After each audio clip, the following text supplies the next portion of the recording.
Hi, అందరూ ఎలా ఉన్నారు? ఇంట్లో అన్ని రకాల కూరగాయలు ఉంటే మీరైతే ఏం చేస్తారు? నేనైతే మాత్రం ఉప్మా చేసేస్తాను.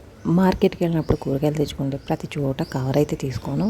కోర్స్ ఇది ఒక పెద్ద పనే, కానీ విడిగానే తెచ్చుకొని సర్దుకుంటాను. మధ్యాహ్నం టైంకి తెస్తే అన్ని పనులు చూసుకుంటూ ఇవి సర్దుకునేటప్పటికి ఎలాగో నైట్ అయిపోయింది. ఇక డిన్నర్కి ఆలోచించకుండా ఉప్మా అయితే చేసేస్తాను. అందరూ ఇష్టంగా తినేలా.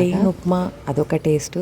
కూరగాయలన్నీ ఉన్నప్పుడు చక్కగా వెజిటేబుల్స్ అన్నీ హెల్తీగా వేసుకొని ఉప్మా చేసుకుంటే చాలా రుచిగా ఉండిద్ది. స్టవ్ ఆన్ చేసి ప్యాన్ పెట్టి అందులో ఉప్మాలోకి అయితే కొంచెం ఎక్కువ నూనె పట్టిద్ది. 2 స్పూన్ల నూనె వేసి పోపు గింజలన్నీ వేసి జీడిపప్పు కూడా వేసుకున్న తర్వాత వీటిని బాగా వేయించుకోవాలి.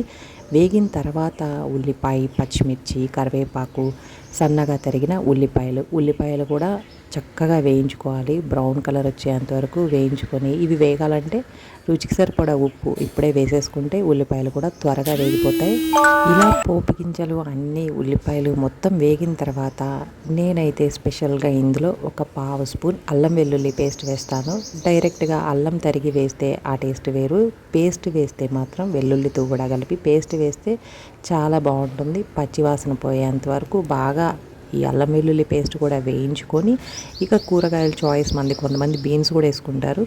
నేను బీన్స్ కాదు కానీ క్యారెట్, పీస్, ఇంకా స్వీట్ కార్న్ యాడ్ చేసుకొని మొత్తం ఉడికించుకోవాలి. ముక్క మొత్తం సాఫ్ట్గా, క్యారెట్ ఇవన్నీ సాఫ్ట్గా ఉడికేంత వరకు మూత పెట్టి ఫ్రై చేసుకొని ఉడికిన తర్వాత నేనైతే నీళ్లు పక్కన కాచుకుంటాను.